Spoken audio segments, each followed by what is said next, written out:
Introducing NASM One, NASM's ultimate membership program. Unlock access to everything your fitness career needs to succeed. Unlimited CEUs, free courses, access to our premium app, and exclusive discounts, all for $35 a month. NASM One is best-in-class tools, cutting-edge certifications, confidence in your craft, and everything you do as a personal trainer made easy, so we can achieve our greatest goals together as one. You're listening to Random Fit with hosts Wendy Batts and Ken Miller, winner of a Gold Markham Award for Digital Media.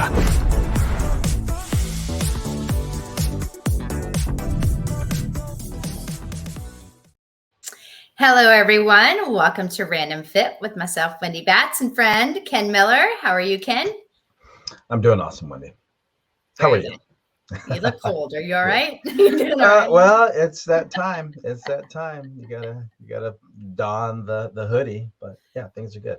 Yes. Well, Right. Today, Ken Miller and myself are going to talk about beyond the scoreboard. And what we mean by that is, we're thinking about 2024, right? What are we going to do to impact lives, make a difference, change our own lives? And oftentimes I get to the point about it always being about me. What am I going to do? And how am I going to make changes for myself and my family, which is all extremely important. But I think it's also really important to kind of look past that. And so we're really, when we say, taking it beyond the scoreboard, again, we are going to talk about some professional athletes and what they're doing, but we're more specifically talking about the differences between charity and philanthropies. And Ken, I know you and I had this discussion, and in college, I was in a sorority, and we had a philanthropy that to me meant more than anything. We were part of the Children's Miracle Network hospitals. And so there was over 170 nationwide that our sorority worked with. And there was multiple chapters, of course, throughout the universities. And we would go in and work with children that were sick. And we would go in around Christmas time and make packages for their parents and give to them because they couldn't leave the hospital. And we would do little coloring things for the kids because they couldn't get out of bed or even really move much. Or, some of us, meaning myself, would go above and beyond and get all the shots that we needed to go help in the NICU to hold babies that needed the warmth. And, to me, there was nothing more life-changing and satisfying than doing something along those lines. And so the conversation came up like, well, what can I do better? And I think maybe talking about different philanthropies that are out there that some of our famous people and friends that like our idols are doing might hopefully inspire you guys as well to think past just what you do on the day to day. And yeah, when you shared that, Wendy, I just thought, man, I am not doing enough. Because if you're in that situation, you really do need help. And I think what you did with just the physical touch with those babies, that is hard to replace, even with money, right? And money helps. But and then when I think about what I try to do for my local community is I'm on the board of the Friends of the Park Foundation, where we help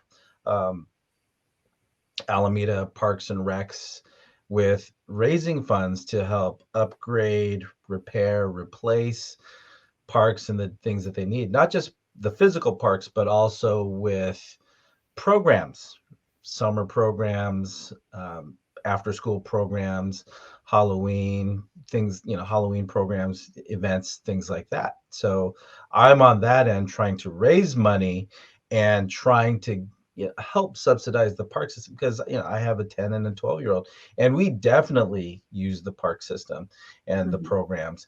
And I think about my kids and all the kids that are in the local community, and in the town I'm in, about 70,000 people in this local community, but they're very sports oriented. There's no house that's more than a 10-minute walk from a local park. So that's where I found trying to help the community on that scale by paying, not paying, but playing a part when it comes to what can we do to support the local programs and the local government when it comes to establishing, okay, where can kids go to blow off some steam get outside, enjoy the outdoors, get away from the computers and the laptops and things like that. And to go into this episode of Random Fit, as we talk about going beyond the scoreboard, there are a lot of great examples of what professional athletes have been able to do with their what they've been able to generate through playing sport and other organizations. And one big one was Derek Jeter. Mm-hmm. Him and his Turn 2 Foundation, they do great things for kids as far as um, getting people to get away from, when kids aren't left alone, they're going to be left up to their own devices and hang out who they're going to hang out with. And a lot of times that means that they might get exposure to drugs and alcohol at an early age. And what Derek Jeter has been able to do is create that foundation, that Turn 2 Foundation, and steer kids away from drugs and alcohol. So when we first started talking about this, and okay, well, what have professional athletes done? That was an example, but I think what we need to clarify first is the difference between charity and Yeah. philanthropy.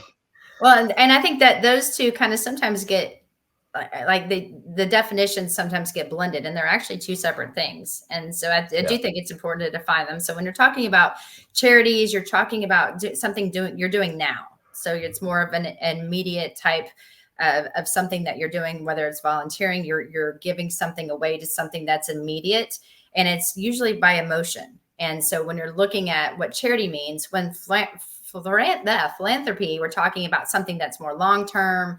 There's like, it's more strategic over time of really thinking through of how can you help people long-term and continue to help grow a certain type of, and we call it foundations a lot of times because it's something that people are constantly doing. And that's why I think it's important for us, especially in fitness and wellness and in our profession, or if you're into this, we are able to really help make some changes. And so as we're talking about the Turn 2 Foundation with Derek Jeter, everyone loves Jeter. I shouldn't say everyone. A lot of people love Jeter.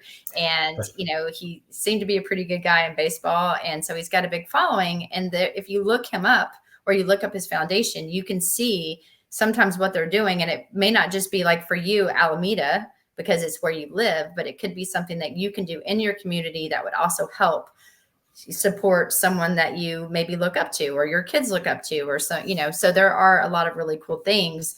I know that, we've got Alex Morgan. Of course, Alex Morgan, she was a women's soccer player. She really fights for health and education and equality. I mean, that's her big thing. I know there's also ones too, when you're looking at mental health. I think the mental health one was really fascinating to look at all the philanthropies under there and all the professional athletes that kind of belong. So first and foremost, Kevin Love. I mean, he's got the Kevin Love's Fund.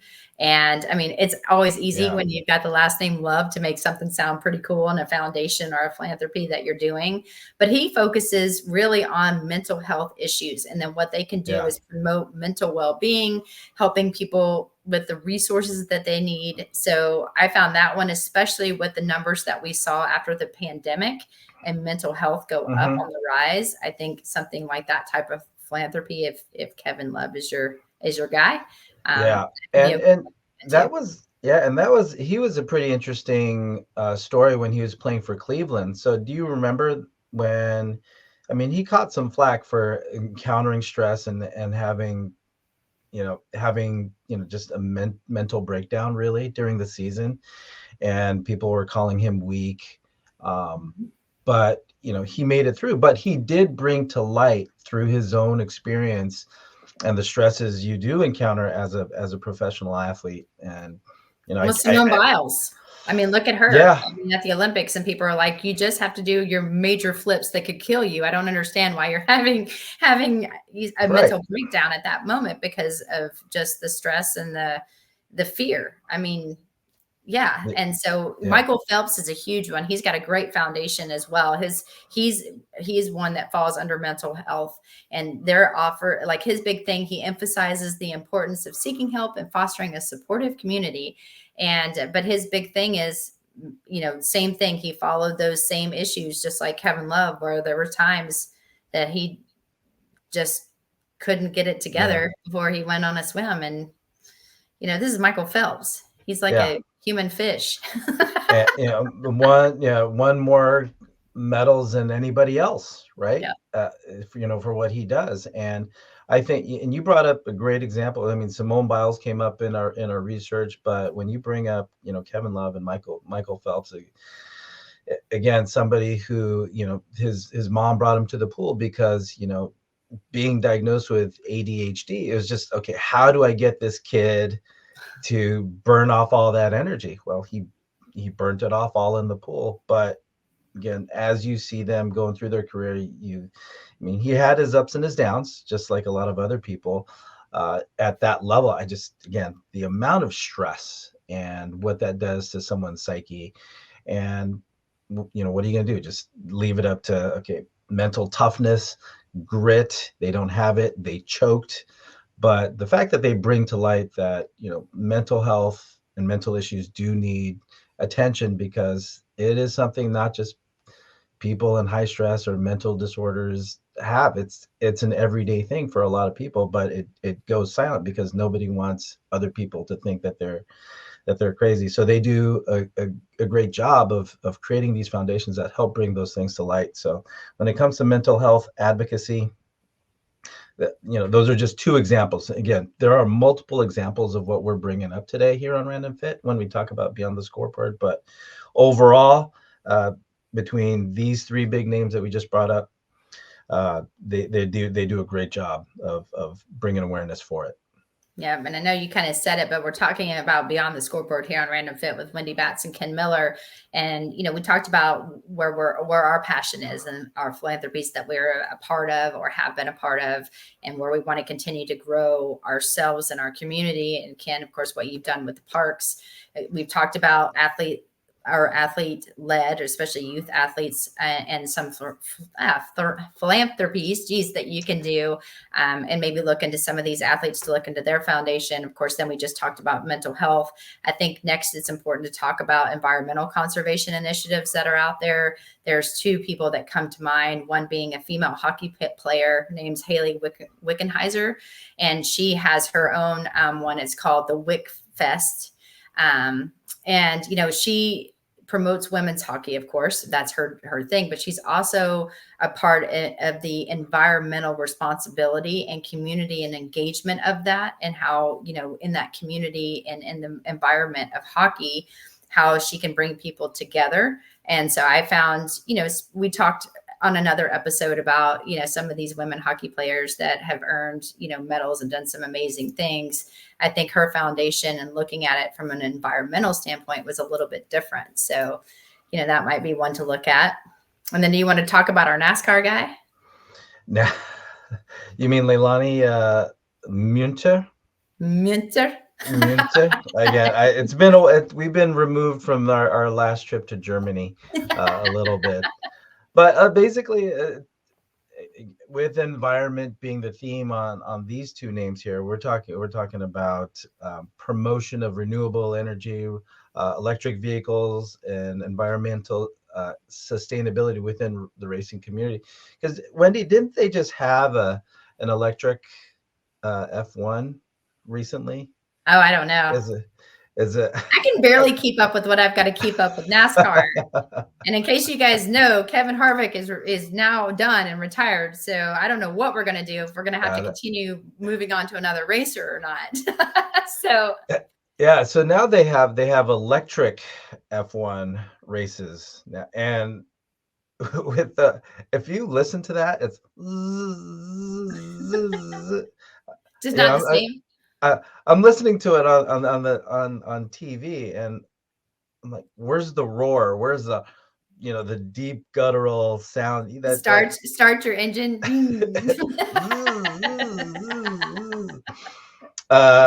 So can you imagine if you have to charge those cars up just like you do like a Tesla? All right, I'll be back on the track in 20 minutes after I get a little bit more juice in this thing. But back to the point, now we are talking about the environment and sustainability, and so we just brought up two names that have used their celebrity to bring light that, okay, let's talk about the environment. What can we do to again, for lack of a better, reduce, reuse, and repurpose. And that's basically the message when it comes to highlighting, okay, what are we doing for the environment? Mhm. I So think, when we look at what we've talked about, we've got youth athletes, right? We've talked a mhm, lot about obviously the environment yeah, and we've talked about that. Mental health, big one. I think it's important to now talk a lot about the community development and the education programs that are out there, because especially as a teacher, and you right. were kind of this way as well. Drew Brees comes to mind with his Brees Foundation, and one thing that I really love is he's a huge advocate. He's all over a lot of times in TV, especially if you go down in his area where he lives. He focuses on cancer patients and providing the educational opportunities for these kids that are in need. And I love everything about that, probably because of what I did starting in college and working with the hospitals. But I really, that holds such a soft spot, because these kids, they're born with cancer sometimes, and there was nothing they could do about it. And so what he's able to do for these parents and these kids, and just even making his appearance, has been something that has shown to have such a positive impact on the community. And I find that one to be one that I put a big old star by. Like, I need to look more into that one personally myself. Well, I like the fact that Drew Brees came up, because he's one of my all-time favorite Chargers, uh, as a long-time quarterback before he left for New Orleans, where I was really glad to see him get that Super Bowl. But back to the point, yeah, overall, definitely somebody who's, who lives in San Diego. I think he's there now, but as he was a Charger, he lived not too far from where my parents are, but nothing but great things to to say about the guy, as far as how he influences the community, on top of his foundation. So a lot of great things coming from that man, not just with his foundation, but overall, and what he's offered the San Diego community, and what he's done for the community in New Orleans as well. So just all around great guy. And I think when you look at the character for the names that we're bringing up on this episode, guys that just aren't just singular focused on their foundation, they have multiple things that do. We're just bringing up today the foundations that might have had the bigger highlight. But like I said, there's multiple things that these guys do. Very rare that you'll find just one thing that they're doing for the community, if not the world. Yeah, and Kat Osterman was another one that came up when you're looking at. She's a big advocate for breast cancer and trying to find, resources. And what else does she do? She tries to make a positive impact on people that have gone through or in the process of going through some kind of radiation and chemo and therapy. And so she's a big advocate for that. And, she was she's a retired women's softball player. And so when Mhm. you're looking at her foundation, it's called Strike Out for the Cure, which I really like that too. And so being able to make sports, and it's all about sports and the impact that no matter what it takes, that cancer it's out there, and she makes it known. And then she's a big advocate and tries to do a lot with her particular foundation, for sure. Yeah. And moving on to, now, empowering women in sports. You can't say that without bringing up Billie Jean King. Wendy, I know you're really, really, really into tennis, so I know that when this one came up, you're like, oh, obviously. I mean, great, one of the greatest tennis players, in tennis history, right? For all that she's accomplished, and especially for what she was able to do for, advocacy for women. But as we talk about, her initiative focuses on equality, inclusion, striving to create leadership opportunities for women in sport and beyond. And this is, as right as it should be named, the Billie Jean King Leadership Initiative was what she's behind. So overall, I thought that was a really, really, really big one, as far as a big name behind a big, philanthropy. Yep. And then there's Anquan Bolden, and he was a Mm-hmm. retired NFL guy, and he Yeah. has the Q81 Foundation, and he addresses social justice issues with focus on equality, education, and community development. So I think all in all, you got to find your person, find your sport, and then look at some of these different foundations that are out there. But I thought together, as soon as you said, "Oh, tennis," it's like, "Oh, yeah," you automatically know who's coming aboard on that one, because I mean, she really, when you're thinking about Billie Jean King, she led the way on allowing women to play tennis and kind of fought the battles for us. So, but you know what, I want to finish too with the global humanitarian effect, or the efforts. And one of the people that I loved to watch, and yes, I watch MMA. I pay the amount of money to watch it when I have to on the paid channels. But we can't forget George St. Pierre. And it's funny because when you look at his first name, you know, we call him George, but it's Georges because he's French. And so one of my girlfriends always loved to watch him and called him Gorgeous St. Pierre. But anyway, I personally will let her have her views on what she thinks is hot or not. But you know, he is, you know, one of those. He has the GSP Foundation, and he supports the humanitarian causes globally, including education, health, assisting communities in need. You know, when you're looking at some of these definitions, we could go on and on because there's so much detail when they say helping communities in need. They really do find out what those communities are, and then what they can do to dive deeper into making a difference, and providing whatever resources they need in order to, you know, succeed in whatever it is they're lacking. Yeah, and another person that can be named in the same breath as Danica Patrick. Again, one of the most famous drivers around, especially for her, being the first female driver to do what she was able to do on the NASCAR circuit. So she started the Danica Patrick Foundation, which focuses on empowering women, supporting education, providing resources for those facing health challenges. So again, just another big name who's basically doing their part in changing the world and providing better opportunities and support for those that need it. So props to Danica Patrick on that one.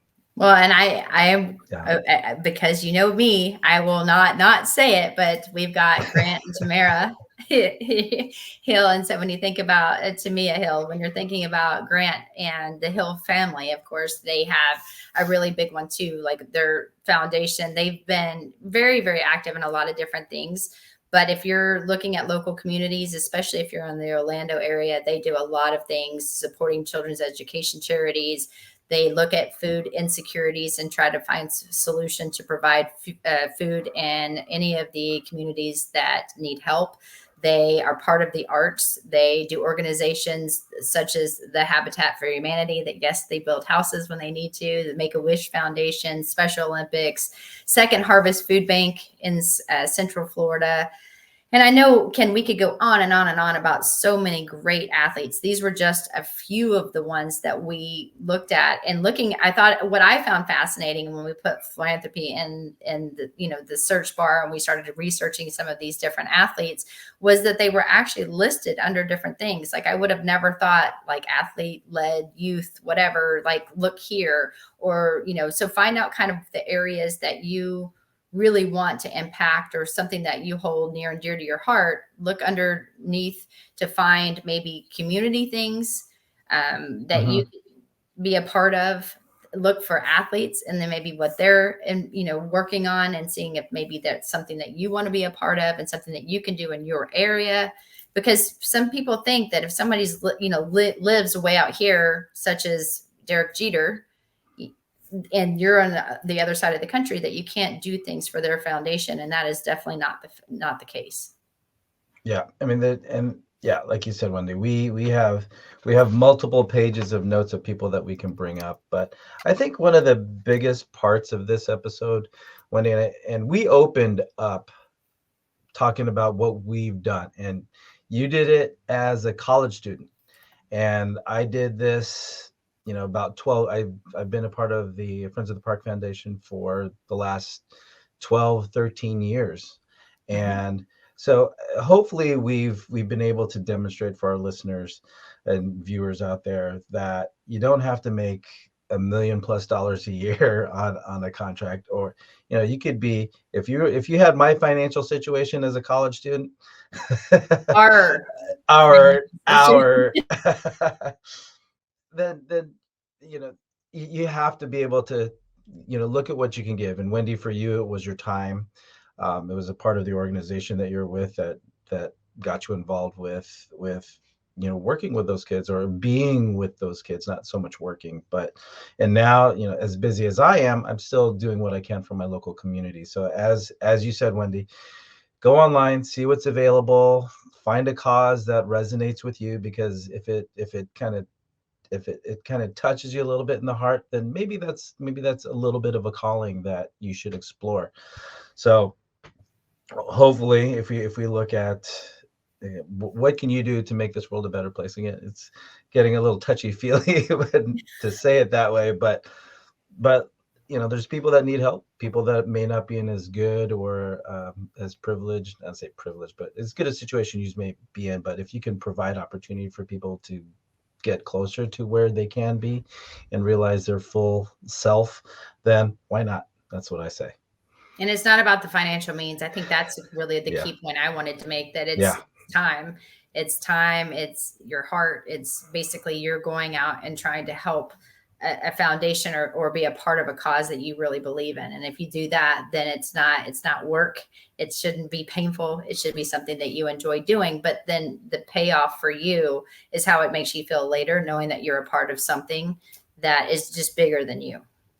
Right. So go beyond the scoreboard and make a difference in someone's life. So thanks, Wendy, for being a part of this episode. Really had fun with this one, and glad I was able to see all the things that are being done in different ways. So for those of you listening to us here on Random Fit, thank you so much. Hopefully you got out of it what we got out of it when it came to what we had to look for in our research, but hopefully we were able to enlighten you and shed some light on what possibilities there are for you and how you can affect your community, if not the world. So like, follow, subscribe, definitely share, definitely comment, let us know what you want us to talk about, and we'll do what we can to get that on. So until next time, everybody, take care and be well.